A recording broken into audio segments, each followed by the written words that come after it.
I knew it was wrong the moment it happened. She was my therapist. The one person I was supposed to trust. Not desire. But the way she looked at me that day. It wasn't professional anymore. It wasn't distant. It felt like she was seeing something inside me. Something no one had ever tried to understand before. And I should have stopped it. I should have walked away. But I didn't. Because when she moved closer, when her voice dropped to a whisper, when her fingers gently touched my hand, I froze. My heart was racing. My mind was screaming, "This is a mistake." But my body didn't listen. And then she kissed me. Not by accident. Not a mistake. She meant it. And the worst part, I kissed her back. That moment ruined everything. I knew it was wrong the moment it happened. She was my therapist. The one person I was supposed to trust, not desire. But the way she looked at me that day, it wasn't professional anymore. It wasn't distant. It felt like she was seeing something inside me, something no one had ever tried to understand before. And I should have stopped it. I should have walked away. But I didn't. Because when she moved closer, when her voice dropped to a whisper, when her fingers gently touched my hand, I froze. My heart was racing. My mind was screaming, "This is a mistake." But my body didn't listen. And then she kissed me. Not by accident. Not a mistake. She meant it. And the worst part, I kissed her back. That moment ruined everything.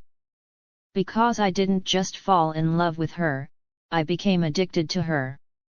And what started as therapy, turned into something dark, dangerous, and impossible to escape.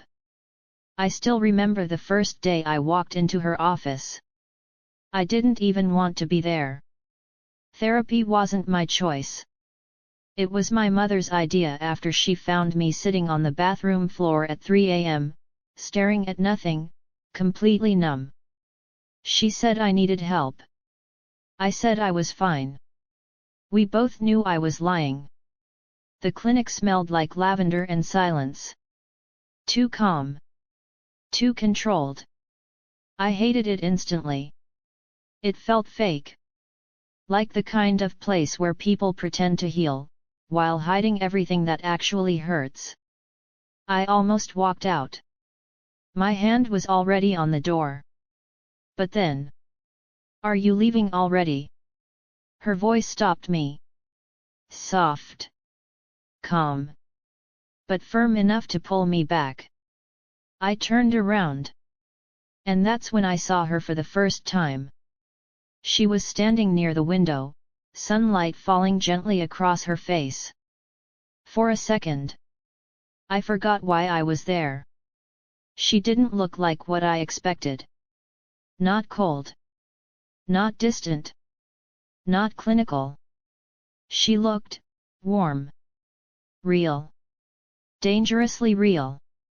"You must be my new patient," she said, closing the file in her hand. I nodded slightly. Words felt stuck in my throat. "Come in," she said gently, gesturing toward the couch. I hesitated, then stepped inside. Each step felt heavier than it should have. Like I was walking into something I didn't fully understand yet. Something that would change everything. The room was quiet. Too quiet. A soft ticking clock echoed in the background. I sat down on the couch, keeping my distance. She sat across from me, calm and composed. "So," she began softly, crossing her legs, "what brings you here?" I let out a dry laugh. "You already know that." She smiled slightly. "I'd rather hear it from you." I looked away. I hated questions like that. But something about her tone made it hard to stay guarded. "My mom thinks I'm broken," I said bluntly. And what do you think she asked? That question hit differently. I paused. For longer than I expected. Because the truth was, I didn't have an answer. I think. I swallowed slowly, I don't feel anything anymore. Silence filled the room. But it wasn't awkward. It was heavy. Meaningful. She leaned forward slightly. That must be exhausting, she said. I looked up at her. That word, exhausting. No one had ever said it like that before. Not sad. Not dramatic. Not attention-seeking. Just, exhausted. And suddenly, I felt seen. For the first time in a long time. Yeah, I whispered. It is. And just like that, something inside me shifted. A wall I didn't even realize I had built, started to crack. Weeks passed. Session after session. Slowly, I started talking more. Opening up. Even laughing sometimes. Which felt strange, because I hadn't laughed in months before that. She had this way of listening, like every word mattered. Like I mattered. And that feeling, it became addictive. Every week, I found myself waiting for that 1 hour. That one space, where I didn't feel completely lost. Where someone actually understood me. Her name was Dr. Elena. And somehow, just saying it in my head made me feel calm. Tell me about your dreams, she said one day. I smirked slightly. You mean the ones where I'm falling endlessly? She tilted her head. Do you always fall alone? I paused. That question lingered longer than it should have. Not always, I admitted. Who's with you? She asked gently. I hesitated. Then shrugged. I can't see her face. Her expression shifted, just slightly. Her, she repeated. I froze. I hadn't meant to say that out loud. But it was too late. For a second, I expected judgment. Awkwardness. Distance. But instead, she smiled softly. That's okay, she said. You don't have to hide anything here. And that's when something changed. Not just in me, but in her too. After that day, things felt different. Subtle. But noticeable. Her questions became more personal. Her tone, softer than before. And her eyes, they lingered. Longer than they should. I noticed it. Of course I did. I wasn't blind. But I didn't stop it. Because deep down, I didn't want to. For the first time in my life, someone wasn't trying to fix me. She was trying to understand me. And that felt dangerously good. One evening, it was raining heavily. The kind of rain that makes everything feel slower. Quieter. I almost cancelled the session. But something pulled me there. Something I couldn't explain. Or maybe, someone. When I walked into the clinic, it was almost empty. The lights were dim. The usual calm felt heavier. Different.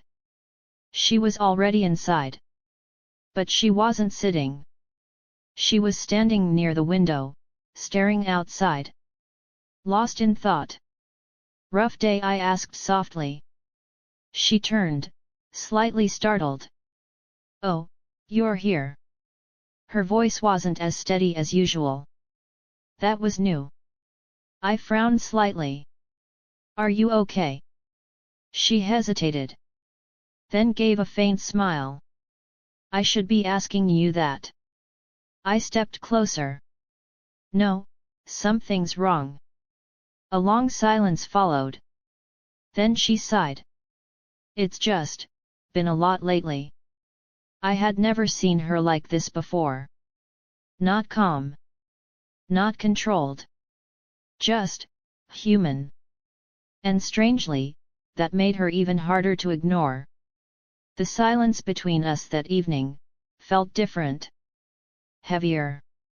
Like something unspoken was slowly rising to the surface, and neither of us knew how to stop it. Or maybe, we didn't want to.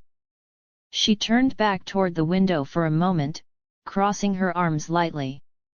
Rain traced slow lines down the glass, blurring the world outside.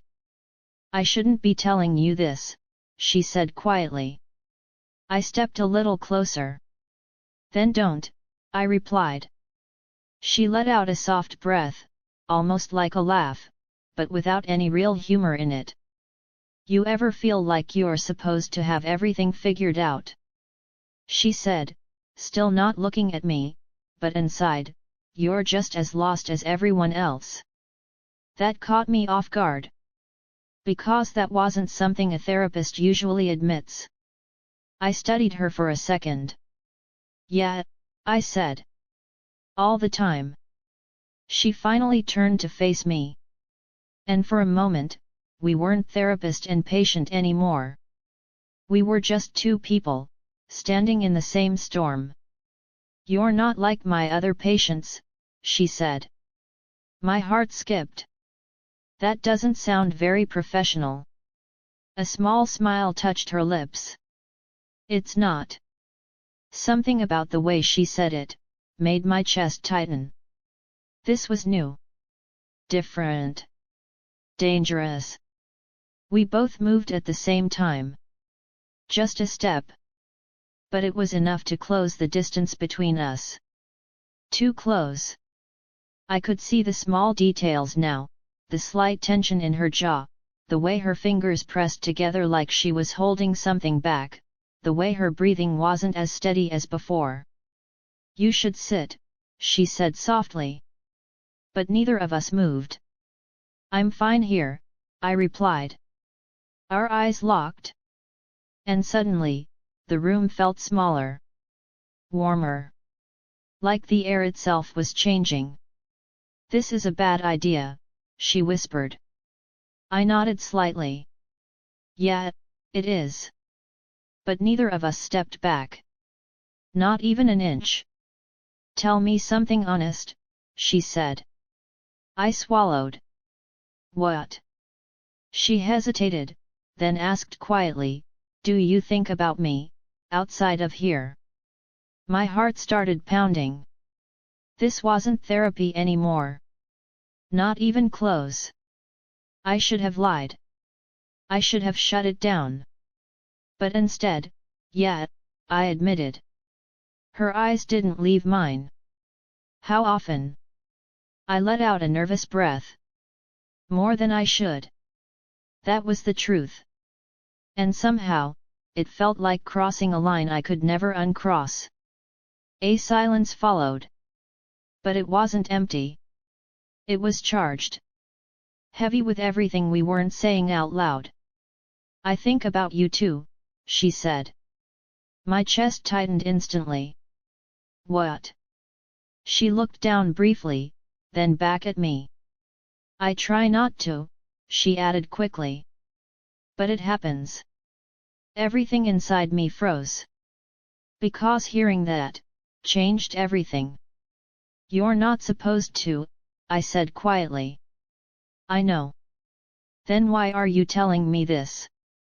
She stepped closer. So close now. I could feel her breath. Because pretending it's not happening, she whispered, is getting harder. My mind was screaming at me to stop this. To walk away. To say something, anything to bring things back to normal. But I couldn't, because for the first time, I wasn't numb anymore. I felt everything. Too much. This doesn't end well, I said. Her eyes softened slightly. Most real things don't. That line stayed with me. Long after everything else blurred. The rain outside grew heavier. The sound filled the silence between us. But inside that room, everything felt still. Like time had slowed down just for us. Her hand moved first. Slowly. Carefully. Like she was giving me time to pull away. To stop it. To choose differently. But I didn't. I just stood there, watching, waiting, wanting. Her fingers brushed lightly against mine. Barely a touch. But it sent a shock through my entire body. I inhaled sharply. She noticed. Of course she did. This is the part where we stop, she whispered. But her hand didn't move away. Instead, her fingers curled slightly around mine. Holding. Not tight. But enough. Enough to mean something. I looked down at our hands. Then back at her. You're not stopping, I said. Her lips parted slightly. I know. And that's when I realized something terrifying. She wasn't losing control. She was choosing this. And so was I. That night, we didn't kiss. Not yet. But something even more dangerous happened. We crossed the first line. The invisible one. The one you can't go back from. And once that line is gone, everything else becomes easier. After that night, nothing felt the same anymore. Not the room. Not the silence. Not even the way she said my name. Everything had changed. And the worst part, we both knew it. The next session, I almost didn't go. I stood outside the clinic for a full 5 minutes, just staring at the door. My hand hovering, my heart racing, thinking maybe I should walk away before it gets worse. Before we get worse. But I didn't. Because a part of me needed to see her again. When I finally stepped inside, everything looked normal. Too normal. The same couch. The same soft lighting. The same quiet ticking clock. Like nothing had happened. Like we hadn't crossed that line. She was already sitting. Composed. Professional. Like always. Or at least, that's what she wanted it to look like. Hi, she said calmly. I nodded. Hi. That was it. No tension in her voice. No hesitation. If someone walked in right then, they'd think everything was completely fine. But it wasn't. Not even close. I sat down on the couch. Same spot. Same distance. But it felt different now. Because now, I was aware of her. Every movement. Every breath. Every glance. So, she said, picking up her notebook, how have you been feeling? I almost laughed. Feeling, that was the problem. I was feeling too much. Fine, I said. She looked up at me. Really looked. Like she was trying to read everything I wasn't saying. That's not true, she replied softly. I looked away. Isn't that what I'm supposed to say? No, she said. You're supposed to be honest. That word again. Honest. It felt dangerous now. I exhaled slowly. I keep thinking about that night. There. I said it, no going back now. She froze for a second. Just a second. But I saw it. Her grip on the pen tightened slightly. Then she placed it down. Carefully. Like she needed both hands free now. We shouldn't, she said quietly. Shouldn't what? Talk about it. I frowned. Why? She hesitated. Then looked at me. Because if we do, it becomes real. A small, bitter smile formed on my lips. It already is.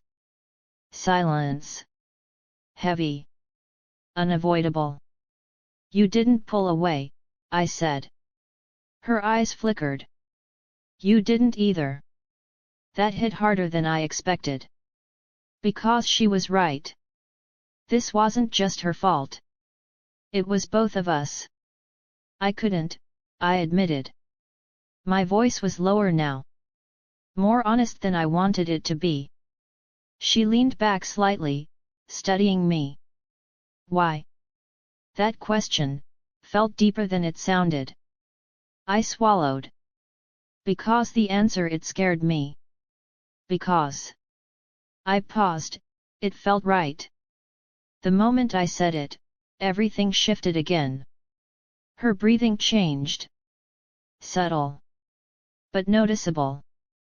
That's the problem, she whispered. I leaned forward slightly. Then tell me it didn't mean anything. She didn't respond. Say it, I pushed. If it was just a mistake, say it. Her lips parted. But no words came out. Because she couldn't.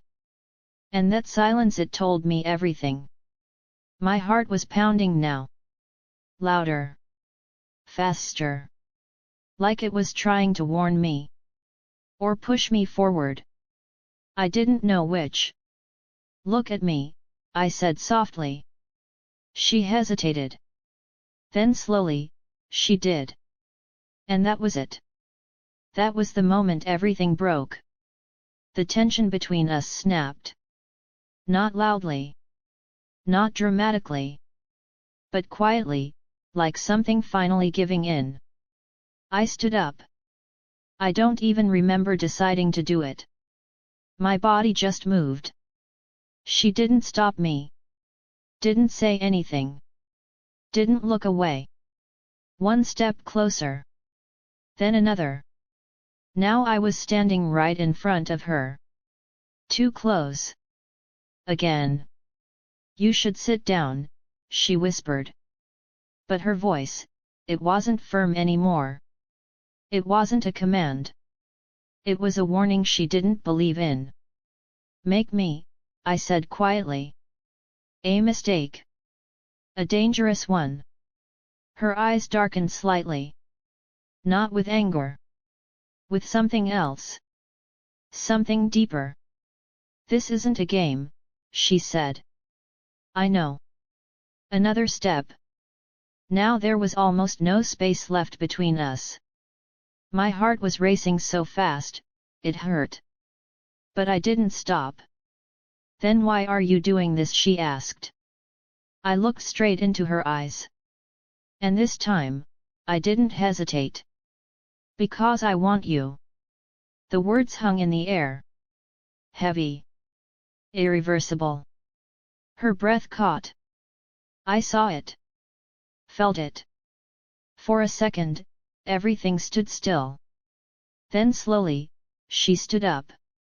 Now we were face to face. Equal. No distance. No barrier. No roles. Just two people, about to make a mistake they can't undo. Her hand lifted slightly. Like she was about to touch my face. But stopped halfway. Fighting herself. This is your last chance to stop, she whispered. I didn't move. Didn't step back. Didn't even breathe properly. Then stop me, I said. And that was it. The final line. She leaned closer. So slowly, it felt unreal. I could feel her breath now. Warm. Shaking.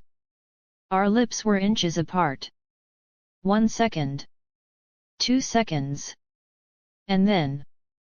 It started like any other session. She was calm. Smiling. Like nothing had changed.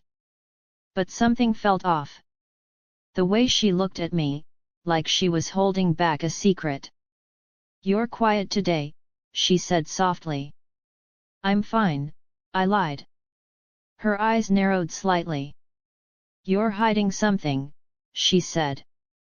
Something you're scared to tell me. I shook my head. I'm not. She stood up suddenly. And that's when she walked to the window. The sunlight fell across her face in a way I'd never noticed before. I need to tell you something, she said quietly. My heart skipped a beat. About me. I froze. My mind raced. This was it. The reason I became a therapist. She started.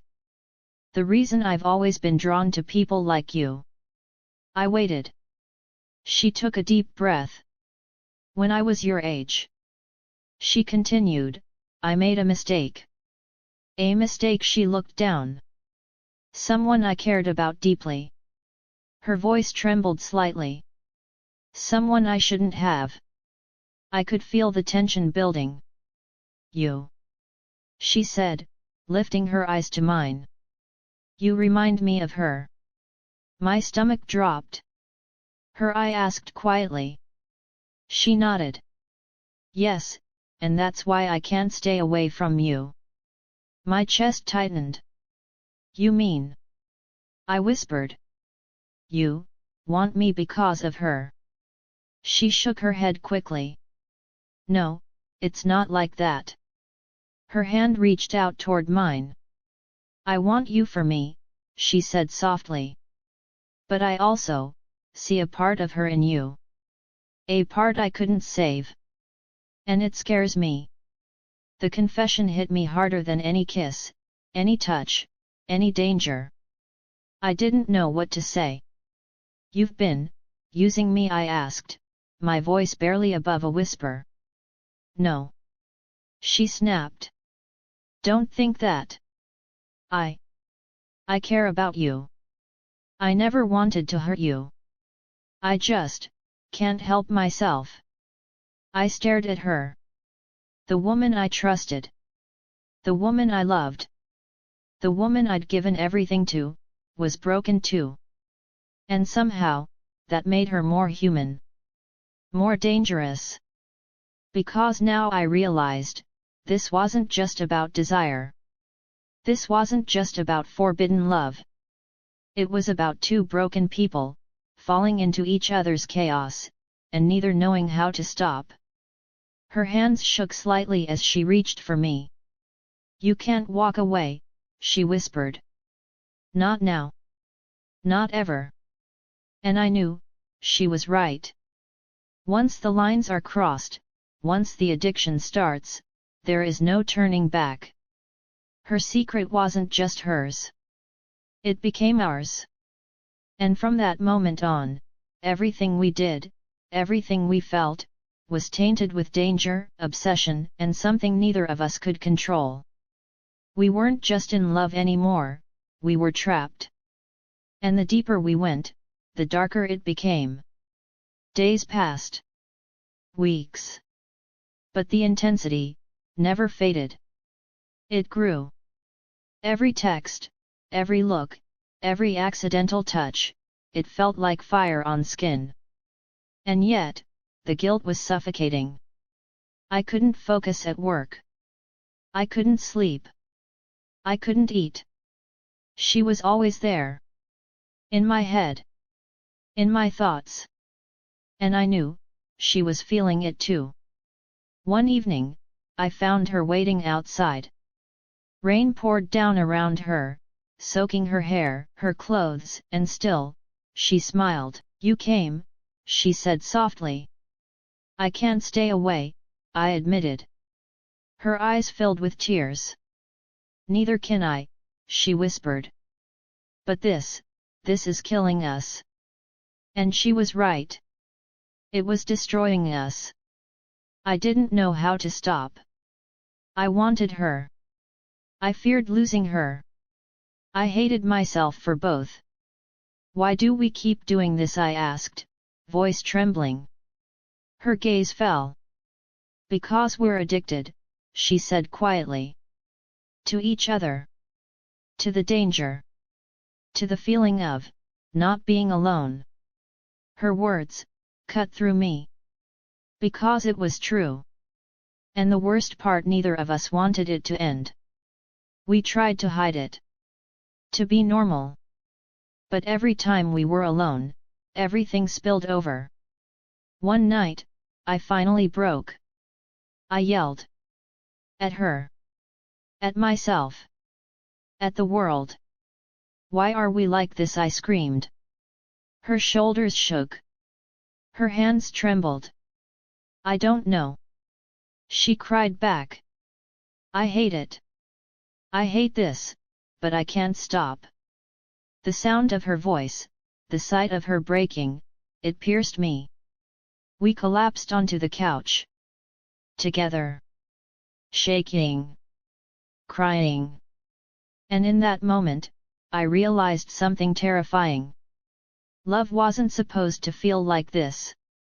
Not obsession. Not fear. Not heartbreak. But we were past that. Trapped in each other, by desire. By addiction. By something neither of us could control. And once you're trapped like that, everything else becomes secondary. We didn't talk for hours. We just held each other. Because that was the only thing left that made sense. And in that silence, I knew it wasn't over. Not by a long shot. Because once the pull is this strong, you can't escape it. You can only give in. And that's exactly what we did. The tension had reached a fever pitch. Every touch, every glance, every word carried weight. We couldn't breathe without thinking of each other. And yet, something inside me knew this wasn't sustainable. That night, I showed up at her apartment unannounced. The door was slightly ajar. I stepped inside. And she was there. Sitting on the couch. Silent. Tears in her eyes. This has to end, I said immediately. She looked at me, shocked. What? It's too much, I continued. We can't keep doing this. It's destroying us, and everything around us. Her face fell. Her hands trembled. You mean it? She asked quietly. Yes, I said firmly. And suddenly, the room was filled with tension. Thick. Heavy.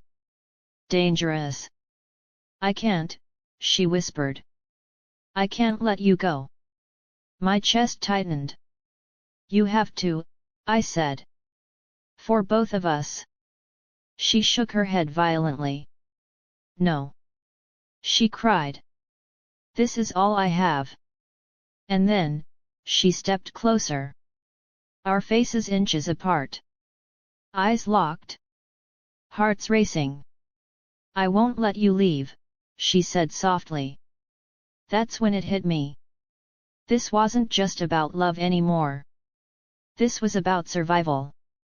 Her survival. My survival. And I had to decide, step back and protect us, or step in and surrender completely. I closed my eyes. Took a deep breath. And for a moment, I felt calm. I can't stay, I whispered. Her eyes widened. I have to walk away. For us. She stared at me, not understanding. Not believing. Don't, she whispered. But I had made my choice. I turned. And for the first time in weeks, I walked away. She stayed behind. Crying silently. Watching me leave. And I realized, this was the only way to survive. Because some loves, some connections, are too dangerous to keep. And letting go, hurts more than anything else. But sometimes, pain is the only way to heal. We didn't speak for weeks. And in that silence, I understood something crucial. Some lines, once crossed, can never be uncrossed. Some hearts, once broken, never fully mend. But leaving, was the bravest thing I could do. Because walking away was the only way to survive ourselves. Weeks passed. I didn't call. She didn't call. The silence was deafening. But it was necessary. Because some things, some connections, are too intense to survive. I kept thinking about her. About the way she looked at me. The way her hands trembled. The way her lips felt against mine. Every memory was like a blade, cutting deep. And yet, I knew I had made the right choice. One rainy evening, I walked past a cafe. And there she was. Not looking at me. Not knowing I was there. But alive. Smiling faintly. Laughing softly with someone else. I turned away. Because I couldn't go back. Some loves, even the deepest, are not meant to last. They burn bright, fast, and leave scars. I carried mine. She carried hers. And we never saw each other again. But the memory, the obsession, the forbidden love, it stayed. And sometimes, late at night, I still feel her presence. The ache. The danger. The thrill. And I realize, some connections, are eternal. Even when they end. Because once a heart has been touched that deeply, nothing else, ever feels the same. The end.